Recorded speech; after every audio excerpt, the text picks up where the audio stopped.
Halo, selamat datang di kenyataan menjadi dewasa. Oke, mungkin ketika lo menjadi dewasa, hal yang pertama yang lo harus lakuin atau yang mungkin sering diomongin adalah selain menikah, tentunya adalah punya rumah. Dan ini juga yang terjadi sama gue pengen banget atau cita-cita gue sebelum menikah kalau bisa gue udah punya rumah sendiri gitu. Ya tapi gue juga sadar maksudnya dengan kemampuan gue sekarang mempunyai rumah itu sulit gitu. Dan gue punya temen, sahabat gue dan kakak kelas gue juga. Dia sudah mempunyai rumah dari umur kalau gak salah sih 20-an. Nah sampai gue berguru sama dia kayak gue harus seperti apa, terus harus ngapain, terus tata cara beli rumah tuh harus kayak gimana. Gue sangat amat pengen mencuri ilmunya gitu. Dan sekarang gue udah ngobrol sama orangnya langsung. Namanya tuh Kurniawan. Halo Wan. Halo Met. Nah ini Awan ini adalah senior gue waktu di kampus. Terus juga gue pernah kerja bareng sama dia waktu di radio gue sebelumnya di Indika dan Hits. Terus juga bertemu lagi di Prambors gitu. Jadi Awan ini, lu udah punya rumah dari umur berapa?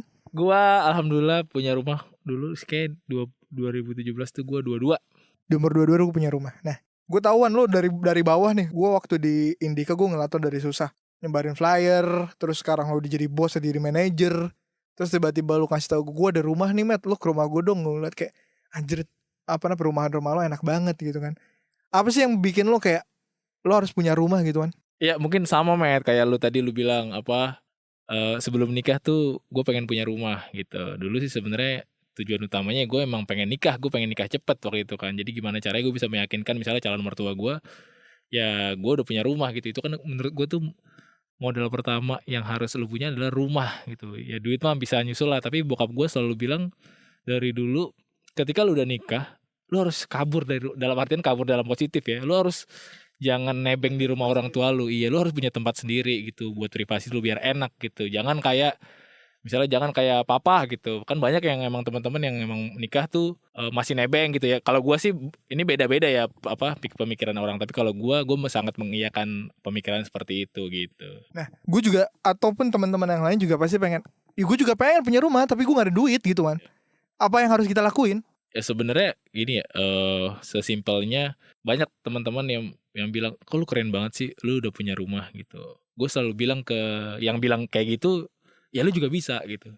Kenapa enggak? Gua aja bisa, lu kenapa enggak gitu. Cuma pada saat dulu misalnya umur lu 20, 21, 22, prioritas lu nggak ke situ. Sekarang gue tanya sama lu umur lu berapa sekarang? 25. 25. Lu ketika usia lu 20, 21, 22 lah, lu sudah mikir punya rumah belum? Gue baru berusaha untuk menabung. Iya berarti lu emang ya lu udah pengen punya rumah, cuma lu nggak action gitu kan. Nah kalau gue dulu ya gimana caranya gue bisa nabung gitu. Sebenarnya gini, sesimpel pemikiran gue adalah lu nabung itu harus punya tujuan. Tabungan lu buat apa? Nggak cuma lu ngumpulin 2 juta per bulan, 3 juta per bulan tanpa lu tahu goals buat duit lu itu buat apa. Jadi emang lu harus punya tujuan. Tabungan lu itu yang puluhan juta itu emang harus punya tujuan. Nih ntar buat ini, buat ini, buat ini. Nah itu yang gue lakuin dulu, emang gue pengen punya rumah. Dan kebetulan di 2017 bulan Maret itu gue lewat daerah ya dekat-dekat Pamulang lah, di Bojong Sari nama daerahnya. Itu ada flyer Matt, 3 juta, cicilan 3 juta punya rumah gitu. Wah kalau 3 juta pikiran gue bisa lah ya 3 juta doang, gue empot-empotan. Akhirnya ya udah gue memberanikan diri buat tanya gitu.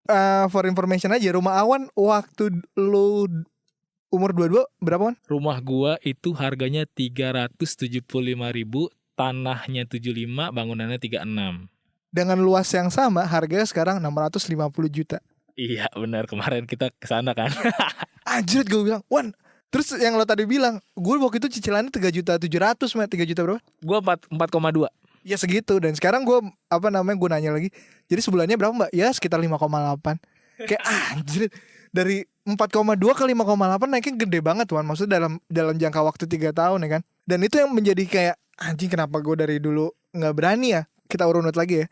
Kalau misalnya pengen punya rumah, itu apa yang harus lo siapin? Kemarin gue kan ditanya BI checking ya kan. Apakah gue harus ke BI atau gimana? Gue berpikir kayak gitu.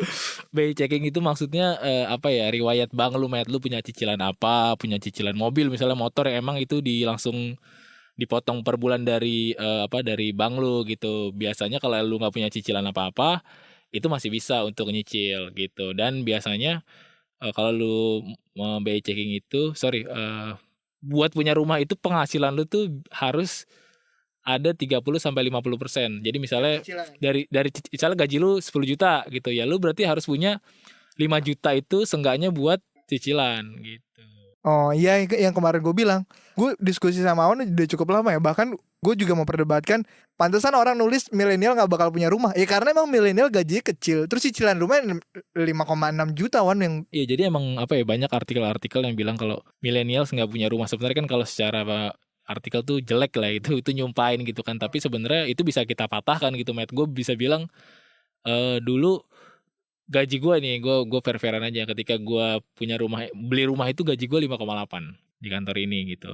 Terus tapi kayak lu lah, gue punya side job gitu. Nah side job itu kalau dikumpulin bisa lah gue 3 juta per bulan gitu. Jadi recehannya itu 3 juta lah per bulan. Jadi gue total ya gue 9 lah gitu, ibaratnya 9 juta. Nah jadi gue dulu masukin slip gaji yang 5,8 dan slip gaji, ibaratnya tuh slip gaji tuh ya kayak, ya lu kan emang dapat jatah per bulan nih, ya itu lu buat gitu. Gue nggak bohong kan, emang bener, ya udah masukin. Jadi total 9 juta. Nah 9 juta ini ketika dibagi 2 berarti kan 4,5. Nah itu gue masih lolos gitu, 4,2 juta per bulan dengan total penghasilan gue saat itu 9 juta gitu kan. Jadi dan pada saat itu ketika gue punya rumah itu gue masih punya cicilan motor 700.000, motor bokap gue Beat. Gue punya cicilan iMax 1,8.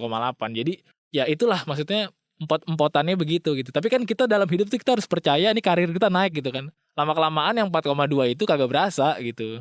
Udah biasa aja gitu. Walaupun sekarang lagi pandemi ya mulai goyang lah, tapi mulai berasa jujur aja. Cuma lo harus percaya bahwa karir lu bakal naik dan gaji lu bakal naik gitu. Karena kan kenaikan gaji itu per tahun ya. Ini karena kan gue sering ngobrol sama HRD itu paling 2,5 sampai 5% gitu. Itu kenaikan itu juga alhamdulillah kalau ada kenaikan gitu. Kecuali emang lu naik pangkat, naik jabatan tuh bisa 50 sampai 30%. Dan kenaikan harga rumah per tahun itu bisa 20 sampai 30%. Jadi secara hitung-hitungan kan nggak dapet gitu. Nah itu juga yang mungkin gimana gue mengakali, gue pengen punya rumah tapi uang gue segini, let's say tabungan gue cuma 10 juta, apakah itu bisa? Terus apa yang harus gue lakuin gitu kan?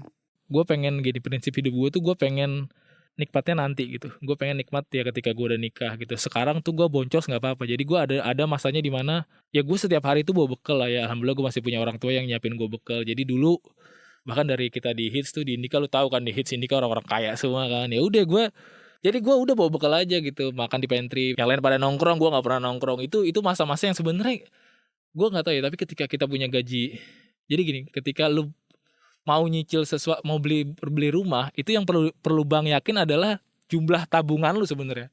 Jumlah jumlah keseluruhan uang lu. Dana di bank lu tuh kalau misalnya lu punya saldo 60 juta aja, itu bank udah yakin sebenarnya.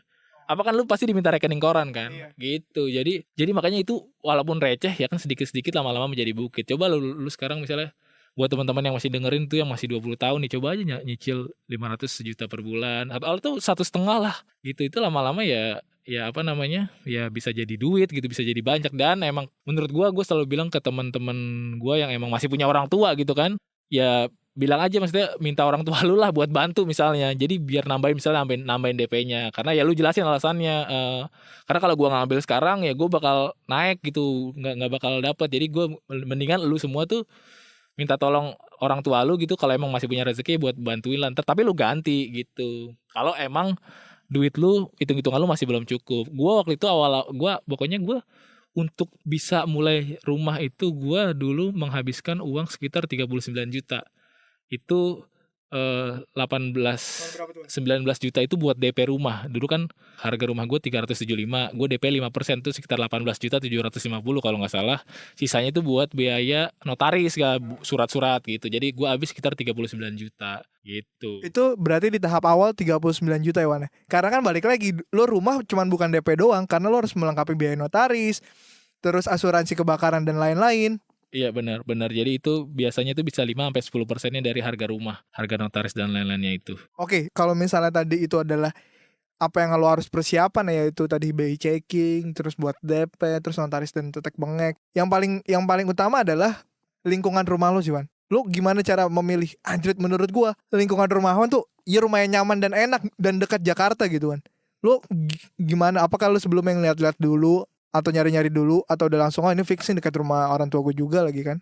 Jadi psikologisnya orang yang punya rumah itu biasanya dia akan common atau terbiasa dengan daerah yang emang sekitar rumahnya gitu. Jadi kayak misalnya banyak tuh teman gue yang gue ajak rumah gue tuh bilangnya anjir jauh banget gitu. Padahal sebenarnya kalau menurut gue nggak jauh. Tapi nggak salah dia ngomong gitu karena emang gue common dengan daerah itu gitu. Tapi gue melihat dulu itu gue nggak nyangka men di depan komplek gue itu ada mall ya. Ada mall namanya The Park Sawangan, di situ ada Uniqlo, ada H&M dan ya brand-brand bagus lah. Dan itu gue nggak nyangka bahkan waktu itu ada mall. Pemilihannya gue sebenarnya ini tips juga ya. Jadi ketika lu punya rumah tuh lu harus tahu apa namanya developer itu yang besar gitu. Ya kan sekarang banyak nama-nama bagus lah, Citra, apalah apalagi sih nama-nama gede tuh ya. Pokoknya Citra. Nah, gue ini nama developernya Gardens. Gardens itu punya portofolio di Semarang, Met.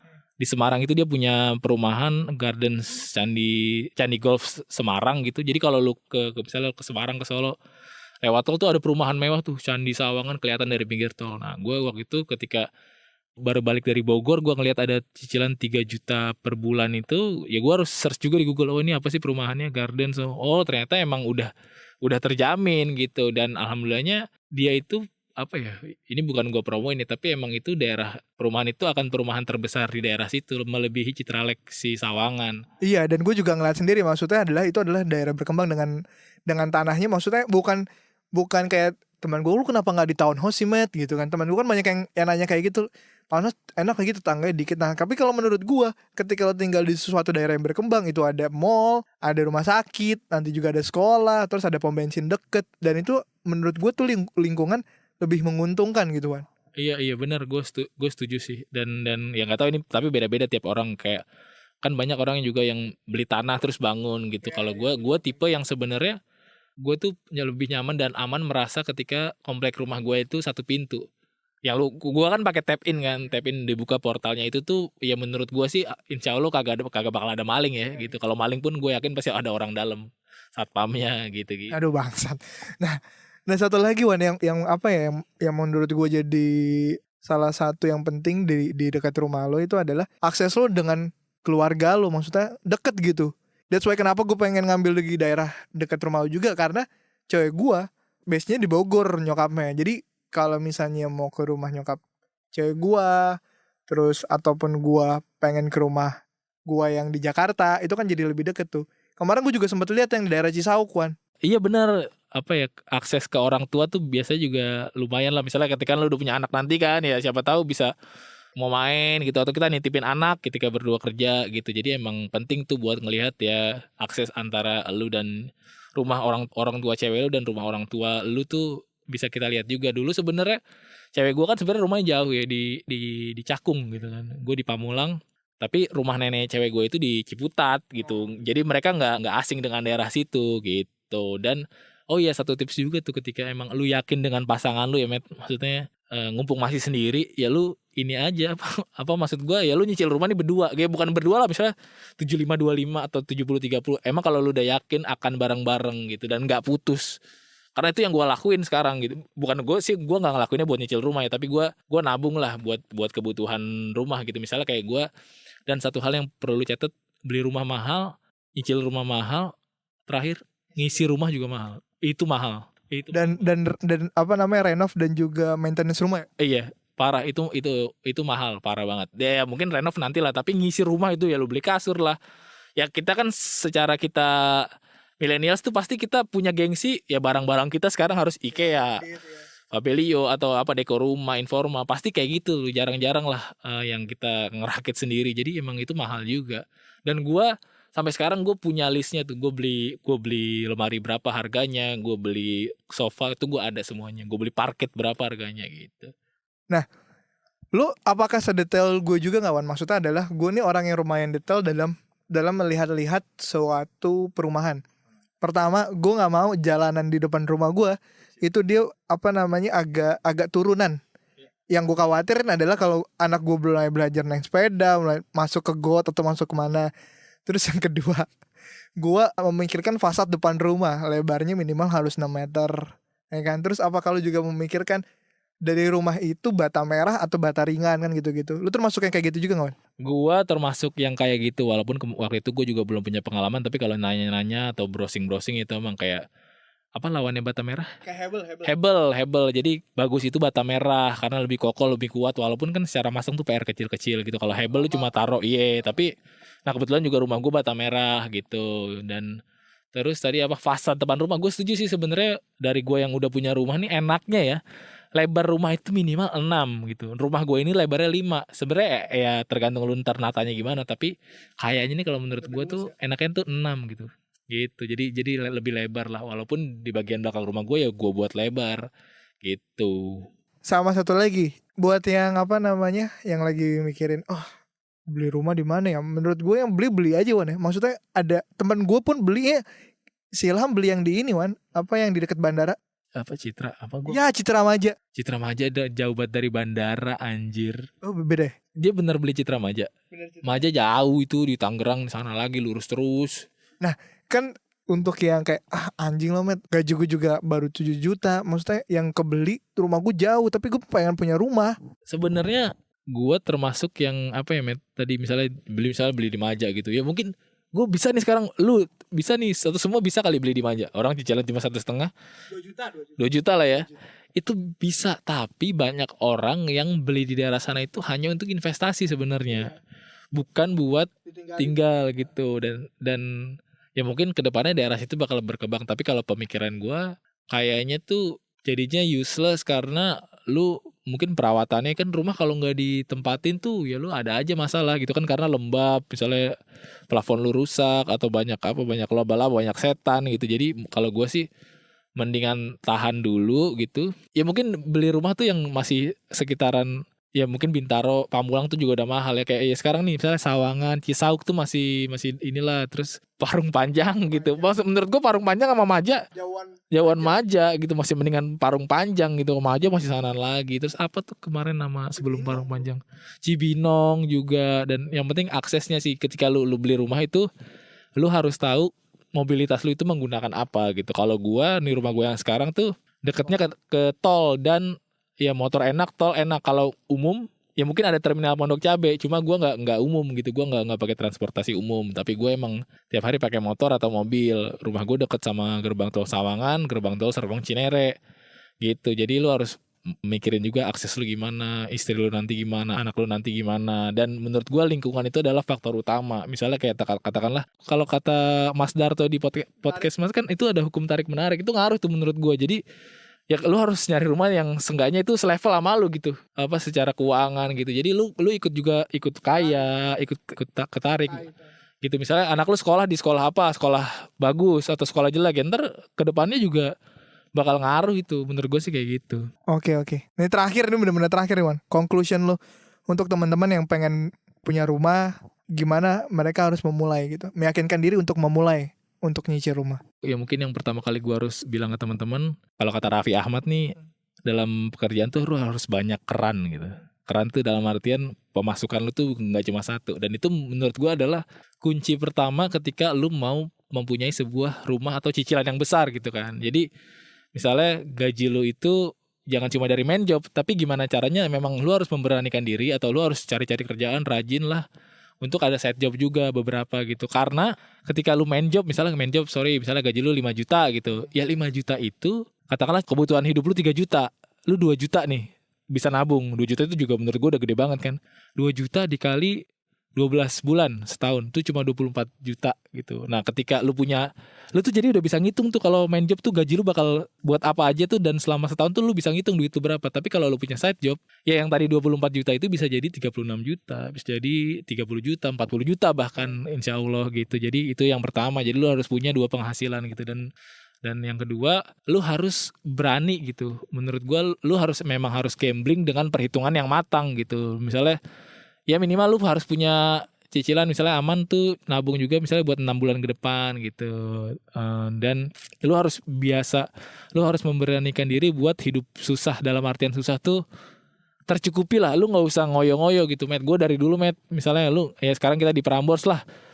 Dulu ya waktu gue masih awal-awal punya rumah tuh kayak, wah temen gue pada jajan gitu. Wah temen gue beli kopi mulu, kopi kan 15.000 20.000. Gue merasa saat itu, Matt, walaupun gue punya rumah, tapi gue gak mampu. Gue merasa itu bukan prioritas gue gitu. menurut gue nih, gue nggak tahu ya, tapi pemikiran gue, teman-teman gue yang jajan kopi tiap hari itu kaya gitu. Karena gue merasa gue nggak bisa, gue 20.000, gue ngeluarin 20.000 tuh nggak bisa. Jadi bahkan di era 2017 2018 sebelum gue jadi apa ya, gue menyentuh daerah manajerial level, 2017 2018 itu gue dalam seminggu gue hanya keluar, nih demi Allah, gue hanya keluar untuk bensin. Kan kita dapat makan Iya. pagi, Parkir nggak bayar. nggak bayar. Udah itu Matt, masa suram gue ya. Lama kelamaan kan tadi gue bilang tuh, gaji kita naik gitu ya, gaji kecil naik ya udah mulai ada kelebihan, barulah kita jajan-jajan, naktir teman gitu. Dan ya itulah dari gue tuh tips kedua. Jadi emang lo harus begitulah, harus bisa hidup tanda kutip susah dulu gitu.